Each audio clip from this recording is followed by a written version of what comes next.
Greetings, fellow travelers through the liturgical year. This is Lisa Davis with another Feast Day Quick Take on the Feast of Our Lady of Guadalupe. One of the most fascinating feast day investigations I've gotten to do so far. Miracles and wonders abound in the history of this feast of the Church, the seeds of which were planted, believe it or not, at the time of the Apostles, took root more than 500 years ago, and continue to this very day. In researching the amazing and miraculous details, I've finally gotten to the bottom of a mystery. Maybe not a mystery to everyone, but one that's baffled me for 45 years. When I was 14 years old, our family became members of our very first traditional Catholic parish, a little church in Colorado that was consecrated under the patronage of Our Lady of Victory. I remember being told that this title was directly related to the victory of the Christians over the Mohammedans at Lepanto, a naval battle in the Mediterranean in 1571. But the image on the altar of our little church was Our Lady of Guadalupe, the miraculous image left on the cloak or the tilma of a native Aztec in Mexico in 1531. A difference of 40 years, at about 6,500 miles, and two very different cultures. I couldn't figure out the link. It didn't seem to make sense until I found the link. The bridge over the ocean, over the differences between peoples, over time and into eternity. See if you can figure it out as I did. The first thing that you have to know is that there are two Guadalupes in this story that spans the Christian era. I mean, there are, but there aren't. Hang in there with me and you'll see what I mean. The first Guadalupe was in Spain. It was a place name, the site of a famous and highly revered image of the Blessed Mother, but not the one you may be imagining. This story of Guadalupe begins in the 14th century, and like the story of Juan Diego that most of us are at least a little familiar with, we watch the progress of the humblest of men, in this case a humble cowboy named Gil Cordero, who is going about his business like any other day, riding through the foothills in search of a missing cow. As he nears the Guadalupe River, he's stopped in his tracks by the apparition of a beautiful lady, our Blessed Mother, of course, who charges him to carry out a mission for her. He's to go to the church and instruct the local priests to return with him to the site where she has appeared and to dig. Convinced by the sincerity of the simple but pious Cordero, church officials send out a contingent who, after digging at the site, find a cedar statue of the Blessed Mother, obviously ancient, in the style of Sede Sapiente, or the seat of wisdom, with Christ child on her lap. The statue, which is just a little over 2 feet tall, is referred to as a polychrome. In other words, it's painted in many colors and depicts the Blessed Mother with markedly dark skin. One of 3 so-called Black Madonnas of Spain, the Virgin of Guadalupe is thought to have been the long-lost statue carved by Saint Luke the Evangelist. According to local legend, when Seville was taken by the Muslims in the year 712, the clerics who had long guarded the treasure, fleeing the city, were compelled to bury it in the hills near the Guadalupe River in Extremadura, where it was lost to history for 700 years. Once it was rediscovered through the guiding hand of the Blessed Mother, a shrine, of course, was built on the site, which became the great Guadalupe Monastery, the most important of the Castilian shrines to Our Lady in the Middle Ages, a famous site of pilgrimages. This statue, Our Lady of Guadalupe in Spain, though revered for centuries, was canonically crowned by Pope Pius XI in 1928. If you were Spanish in the 1500s, you would immediately recognize the name Guadalupe as referring to the shrine in Castile. So, moving on to Our Lady of Guadalupe, Mexico. Your first instinct, or at least it was mine, is to assume that the village or the church or the region where Juan Diego saw the Blessed Virgin in Mexico had been called Guadalupe after the famous Marian pilgrimage site in Spain, and the Marian title for this New World apparition was named for the geographic location where it occurred. But this is not so. Our Lady wasn't named for the site was named for Our Lady. Located then and now in a suburb of Mexico City, the hill of Tepeyac, where the Blessed Mother appeared to Juan Diego, was only that. It had no other name than the Hill of Tepeyac. A village or city of Guadalupe did not exist in Mexico at the time of the apparitions, though the area was named the Villa de Guadalupe about 30 years later. So, where did the Marian title, including the word Guadalupe, come from? Well, it came from the Blessed Mother herself. She introduced herself with the now famous Marian title, not to Juan Diego, but to Juan Diego's uncle. Upon healing his Uncle Bernardino of a grave illness, before anyone even knew about the image on the tilma, the beautiful lady instructed him to let it be known that her portrait was to be entitled, quote, "The Perfect Virgin Holy Mary of Guadalupe." It seems clear that the Mother of God wanted the Spanish in Mexico to benefit from the connection with the well-loved Spanish shrine back home in Castile. But typical of her motherly consideration, the native Aztecs would have a special bond of recognition and understanding as well, because the word Guadalupe translates phonetically in their native tongue to the phrase, "the one who crushes the serpent." There are no accidents in the universe. The Blessed Mother knows exactly what she is about. Now, the Spanish clergy of early Mexico, faced with the challenges of a pioneer mission among the Aztecs, needed the influence of the Blessed Mother to turn her native children away from their murderous false gods, and she did not disappoint.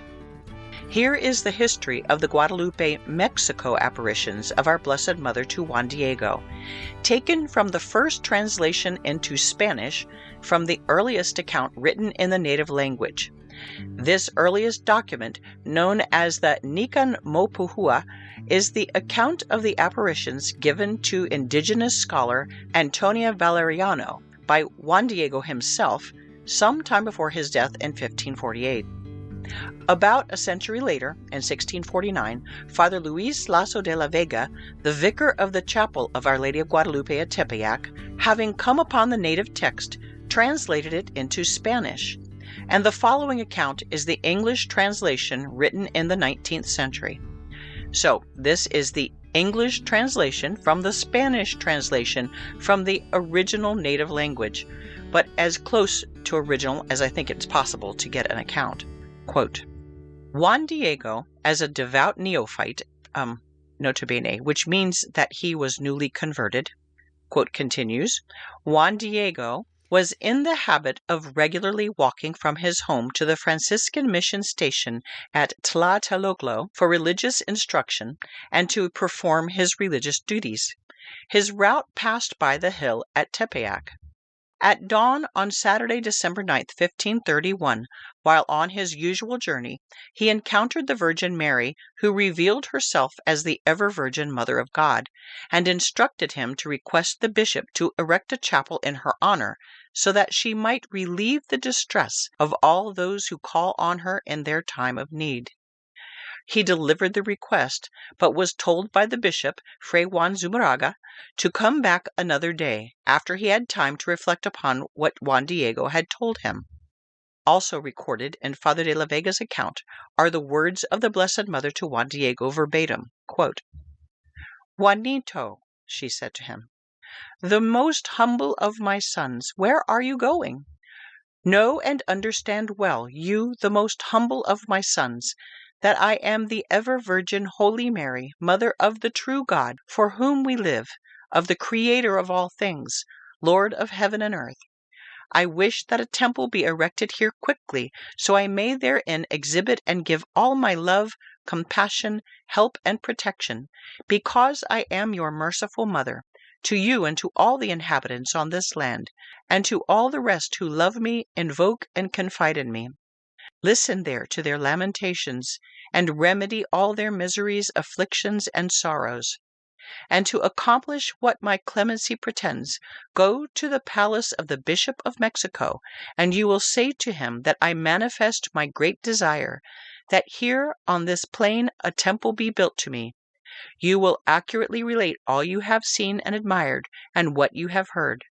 Be assured that I will be most grateful and will reward you, because I will make you happy and worthy of recompense for the effort and fatigue in which you will obtain of what I have entrusted. Behold, you have heard my mandate, my humble son. Go and put forth all your effort." End quote.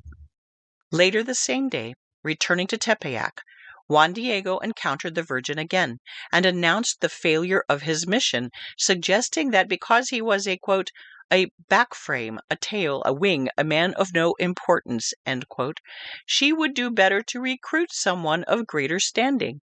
But she insisted that he was whom she wanted for the task. Juan Diego agreed to return to the bishop to repeat his request.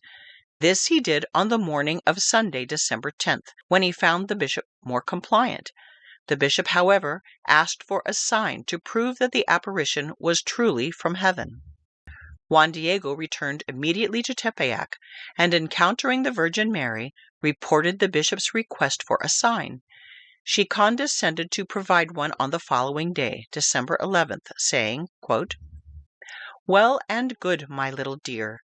You will return here tomorrow, so you may take to the bishop the sign he has requested. With this he will believe you, and in this regard he will not doubt you, nor will he be suspicious of you. And know, my little dear, that I will reward your solicitude and effort and fatigue spent on my behalf. Lo, go now, I will await you here tomorrow." By Monday, December 11th, however, Juan Diego's uncle, Juan Bernardino, had fallen sick, and Juan Diego was obliged to attend to him. In the very early hours of Tuesday, December 12th, Juan Bernardino's condition having deteriorated overnight, Juan Diego sent out to Tlatelolco to get a priest to hear Juan Bernardino's confession and minister to him on his deathbed. In order to avoid being delayed by the Virgin, and embarrassed at having failed to meet her on the Monday as agreed, Juan Diego chose another route around the hill. But the Virgin intercepted him and asked where he was going. Juan Diego explained what had happened, and the Virgin gently chided him for not having had recourse to her. In the words which have become the most famous phrase of the Guadalupe event and are inscribed over the main entrance to the Basilica of Guadalupe, she asked, "No estoy yo aquí que soy tu madre?" In other words, "Am I not here, I who am your mother?" The complete quote of the Blessed Mother, as it was later translated, continues, "Hear me and understand well, my littlest son, that nothing should frighten or grieve you. Let not your heart be disturbed. Do not fear that sickness, nor any other sickness or anguish. Am I not here who is your mother? Are you not under my protection? Am I not your health? Are you not happily within my fold? What else do you wish? Do not grieve nor be disturbed by anything. Do not be afflicted by the illness of your uncle, who will not die now of it. Be assured that he is now cured. Climb, my littlest son, to the top of the hill. There where you saw me, and I gave you orders, you will find different flowers. Cut them, gather them, assemble them, then come and bring them before my presence. My littlest son, this diversity of roses is the proof and the sign which you will take to the bishop. You will tell him in my name that he will see in them my wish, and that he will have to comply to it. You are my ambassador, most worthy of all confidence.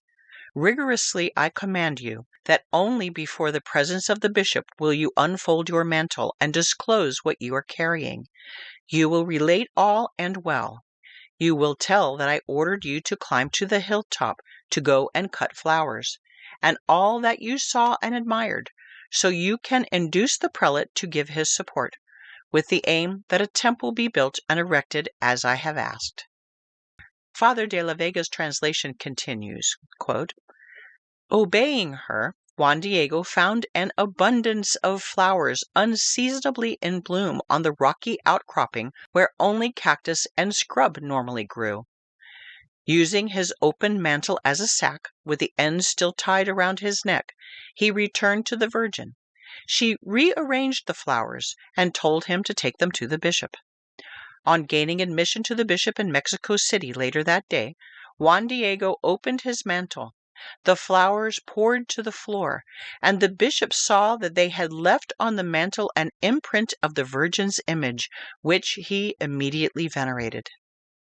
The next day Juan Diego found his uncle fully recovered, as the Virgin had assured him, and Juan Bernardino recounted that he too had seen her at his bedside, that she had instructed him to inform the bishop of this apparition and of his miraculous cure, and that she had told him she desired to be known under the title of Guadalupe.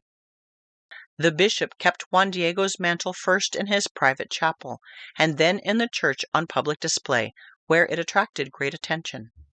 On December 26, 1531, a procession formed for the taking of the miraculous image back to Tepeyac, where it was installed in a small, hastily erected chapel. In the course of this procession, the first miracle was allegedly performed when an indigenous man was mortally wounded in the neck by an arrow shot by accident during some stylized martial displays executed in honor of the Virgin. In great distress, the indigenous carried him before the Virgin's image and pleaded for his life. Upon the arrow being withdrawn, the victim made a full and immediate recovery." End quote. In May of 1754, Pope Benedict XIV, in the papal bull known as De Quidem, declared Our Lady of Guadalupe the patroness of New Spain, which at that time comprised Spanish Central and Northern America.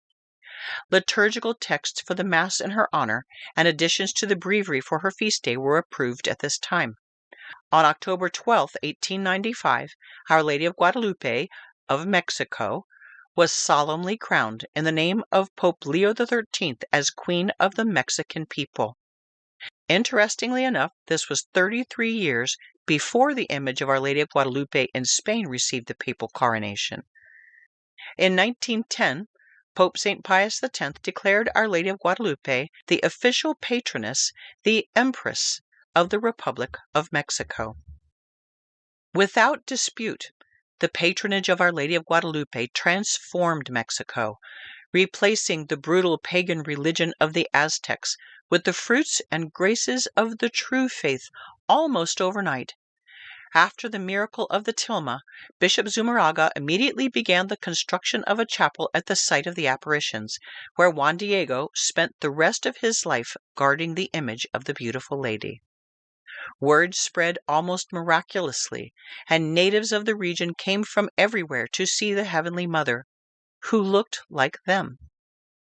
In 1622, the chapel was replaced by the first church of the Virgin of Guadalupe, and by 1709, construction had begun on the first Basilica of Guadalupe, which has sadly been replaced by an abominable modern structure since that time.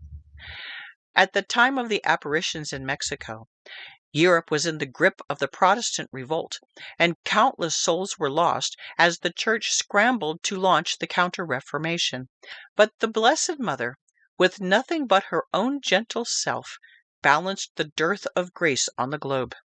The Aztec religion, which had held powerful sway among millions of natives in the region, was especially demonic in character, involving human sacrifice on an unbelievable scale. The earliest missionaries must have believed that such a horror would take generations to exorcise. But by 1541, only 10 years after her apparition to Juan Diego, a historian of the time recorded that 9 million people in New Spain had converted to Catholicism, twice as many souls as had been lost to Lutheranism, and that was just the beginning. In spite of the scourge of modernism in the last century, and even the years of persecution during the Cristero Wars in the early 20th century, the faith continued to prosper. Today, 80% of Mexicans still identify themselves as Catholic, though What exactly that means anymore is anyone's guess. Regardless, the cultural identity has remained, if nothing else, after more than 500 years, and Mexico was instrumental in the founding of the traditional movement. In contrast, as of 2020, only 45% of Europeans in the EU call themselves Catholic, and for the record, Gallup says 25% of Americans still claim to be Catholic, and most of them seem a little embarrassed to admit it these days. Not so with our Mexican neighbors. If not a symbol of religious piety, the image of Our Lady of Guadalupe has become a statement of Mexican identity, to be found everywhere Mexicans congregate. But this miraculous image of the Blessed Mother of Guadalupe, what does it actually mean? Historians of the Church, and otherwise, have not neglected this question, not only to Old World Catholics, but most especially to the uninitiated native people of New Spain. The symbolism of the apparition on the image of the tilma was deep and full of meaning. Here is a summary of what I found, gleaned from the official website of the shrine in Mexico City, as well as several other corroborating sites and scientific researches online. Amazingly, there is music in Our Lady of Guadalupe's mantle. According to mathematician Fernando Ojeda, the Instituto Superior de Estudios Guadalupanos, he said, gives me the mission of studying the image by applying the only science that has not been done before in image studies, mathematics. He goes on to explain, I reasoned the following. If the stars of the mantle are the constellations of the sky at the time of its impregnation, the dress represents proportionally the main hills and volcanoes of the orography of Mexico. If the whole image keeps the ratio, then it has perfect symmetry, and therefore it has music. I considered that each star according to its position, and each flower center according to its position, was a musical note. A music expert then superimposed a piano keyboard and documented the notes expressed by each point of the flowers and stars. When Ojeda loaded the notes into a music computer program, he obtained a perfect melody complete with harmony.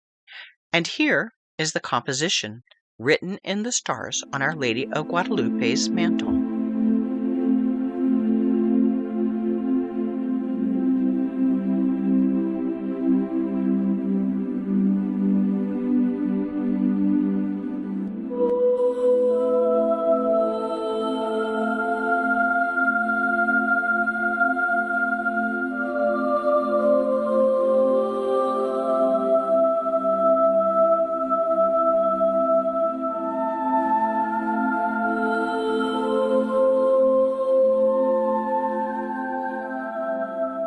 The rays of light surrounding the lady remind us of the, quote, woman clothed with the sun from the Apocalypse. The light, like a halo, we know as a sign of sanctity, but the rays of the sun would also be recognized by the native people as a symbol that they equated with their highest god, a sun god. Thus the image of the lady comes forth standing in front of the sun. She comes to announce the god who is greater than their sun god. Our Lady stands upon the moon.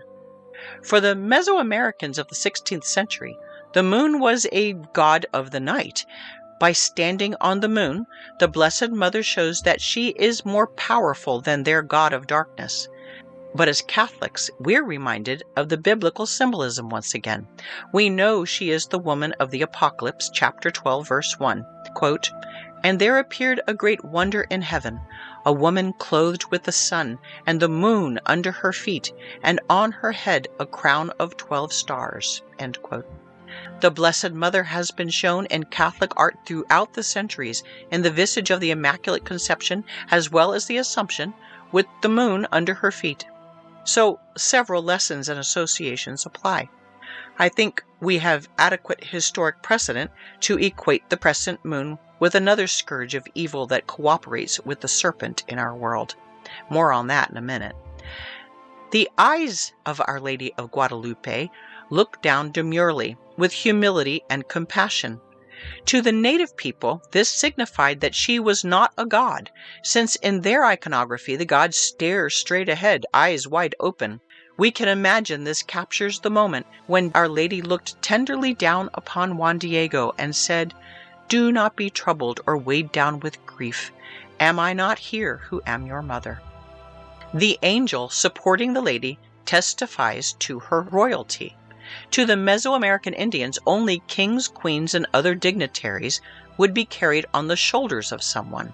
The angel is transporting the lady to the people as a sign that a new era has begun. Our Lady's mantle is blue-green or turquoise. To the native people, this was a royal color, or one that signified a deity. The limbus or gold border of her mantle is another sign of nobility. The stars on the lady's mantle do more than signify musical notes.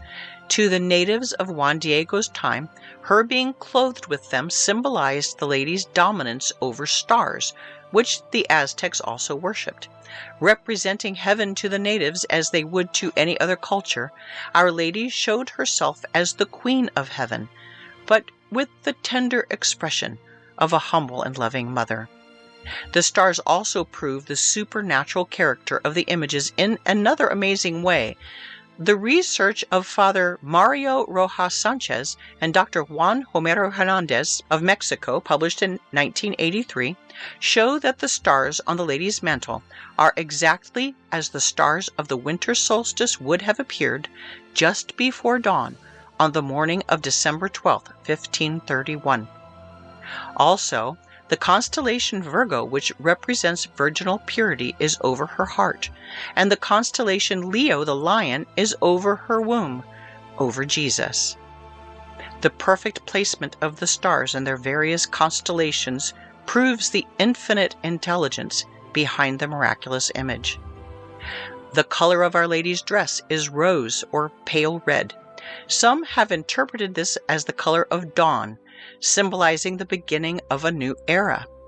The gold encircled cross brooch under the neck of Our Lady's robe is a symbol of sanctity as well as of royalty, as the predominant black cross indicates clearly that her God is that of the Spanish missionaries and Jesus Christ, her son. The black belt or sash high on her waist was an Aztec symbol of maternity, while her hair, which falls freely around her shoulders, indicated that she was a virgin maiden to the Indians.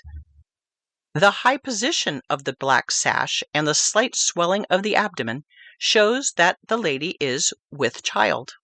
The image of Our Lady of Guadalupe is the only approved apparition in which our Blessed Mother is indeed carrying our Lord. The Blessed Mother's hands, folded in prayer, show that there is another above her, and her fingers point to the cross on the brooch to show who that is. While these are a good sampling of the symbols of the miraculous image our Blessed Mother left for us, there have also been a number of amazing facts surrounding the image that cannot be explained, except that God wished to honor His Mother and allow her, through a multitude of ongoing miracles, to change hearts and save souls. Here's a list of proofs that the tilma is God's hand at work. First of all, the actual creation of this image cannot be explained by science. There is no undersketch, no sizing, no protective varnish on the image. There are no brush strokes. And though it appears on the surface of an extraordinarily rough textile, the lines of the image somehow appear perfectly smooth and straight. After almost 500 years, the tilma shows no signs of deterioration, though the fabric of the tilma is woven from the threads of the maguey cactus, which should have disintegrated within 15 to 20 years, 30 years at the most. But the image of Our Lady of Guadalupe has remained perfectly intact for 492 years without fading or cracking. What's more, it was subjected to candle smoke for many years, which should have accelerated the process of deterioration. In 1778, a worker accidentally spilled strong nitric acid onto a large portion of the image, yet only slight stains can be seen in the upper right corner. Additionally, in 1921, communist terrorists during the Cristero War planted a bomb in flowers placed on the altar directly beneath the image. When the bomb detonated, the altar rail and windows 150 feet away were shattered, and a brass crucifix was bent like a pretzel. But the image of Our Lady was left completely intact. The image seems to increase in size and change colors due to an unknown property of the surface and the substance of which it's made. The change of Our Lady's skin tone, for example, is distinctly observable. At one distance, she appears to be a Native American, but at another distance, she appears of European descent, and no human artist can duplicate this effect. Several images can be seen reflected in the eyes of the Virgin. They are believed to be those present at the moment the miraculous image was revealed: Juan Diego, Bishop Juan de Zumarraga, Juan Gonzalez, and the interpreter, among others. The distortion and placement of the images in the reflection are identical to what is produced in a normal eye, as they would appear on the round surface of the eye. No human painter could have foreseen putting infinitesimally small images into the eyes of the Virgin so that later advances in technology could detect them, not to mention the fact that the images are just too tiny to have been produced by hand. The size of this scene is incredibly small, 1/100th of an inch. A Peruvian ophthalmologist, Jose Aste Townsman, examined the eyes of Mary on the tilma at 2,500 times magnification and was able to identify 13 people in both eyes at different angles and proportions, just as human eyes would reflect such an image. The image of Our Lady, amazingly, always registers at 98.6 degrees, the temperature of the human body. It is scientifically measured fact that no matter what the surrounding temperature, season, or weather, the image remains at a constant 36.5 Celsius or 98.6 Fahrenheit, and, amazingly again, a fetal heartbeat has been detected when a stethoscope is held over Our Lady's womb. Finally, to pull everything together and tie it in a bow, let's go back to the beginning for a minute, to the shrine of Our Lady of Guadalupe in Extremadura, Spain.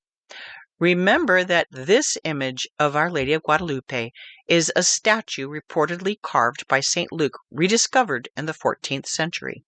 It had become the focus of particular devotion by the Spanish when Christendom found itself endangered during the Crusades.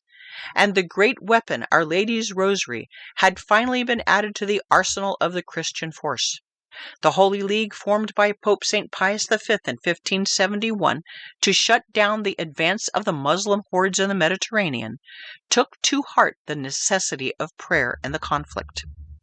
The story goes that at this time, 40 years after the apparitions in Guadalupe, Mexico, hearing of the great battle being waged, the Archbishop of Mexico City, guardian of Villa Guadalupe, commissioned a duplicate painting of the miraculous image of Our Lady on the tilma. Catholic writer Rachel Schrader continues the story, quote, "The Archbishop touched the replica to the original and sent it to Philip II, telling him to mount it on one of the ships sailing against the Turks. His directive was obeyed. Our Lady's image sailed into battle on the mast of the ship of the Genoese Admiral Giovanni Andrea Doria. That was not all. Pius V asked that all the inhabitants of Christian Europe pray the Rosary for the success of the offensive. The Holy League's forces prayed it as well, with every man being given a set of rosary beads before the battle.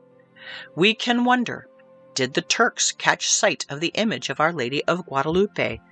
What must they have been thinking when they saw, affixed to the mast of a Christian ship sailing against them, the image of a beautiful maiden shining like the sun, with stars on her mantle, and the crescent moon, the symbol of Islam, under her feet?" End quote. We know the rest of this story.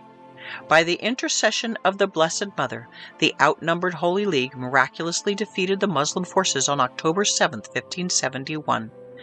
After the battle was won, King Philip II of Spain, knowing his debt to the Virgin Mother, offered to Our Lady of Guadalupe in Spain a lantern captured from the Turks' flagship, according to her the victory. But it was the image of Our Lady of Guadalupe as imprinted upon Juan Diego's tilma that flew on the flagship of the Armada, and it is this image of Our Lady of Guadalupe that you will see to this day represented as Our Lady of Victory. The image that used to hang on the lectern of the first church that I ever assisted at the true Mass of the Ages, the same Mass that Juan Diego and Gil Cordero and King Philip II would have known. And of course, the bridge between the two Guadalupes, between Spain and Mexico, the bridge across all ages of the Church, the bridge that spans the hardest hearts, is the Blessed Mother, she who crushes the head of the serpent, she who is victorious over the crescent, she whose sole interest is in building bridges to her divine Son. Prayer to Our Lady of Guadalupe, approved with an indulgence of 500 days by Pope St. Pius X in August 1908. Our Lady of Guadalupe, mystical Rose, make intercession for the Holy Church, protect the Sovereign Pontiff, help all those who invoke Thee in their necessities, and since Thou art the ever-Virgin Mary and Mother of the true God, obtain for us from Thy most holy Son the grace of keeping our faith, sweet hope in the midst of the bitterness of life, burning charity, and the precious gift of final perseverance. Amen. Our Lady of Guadalupe, pray for us. And a special greeting and prayers to our good friend Father Carlos Borja on the anniversary of his ordination.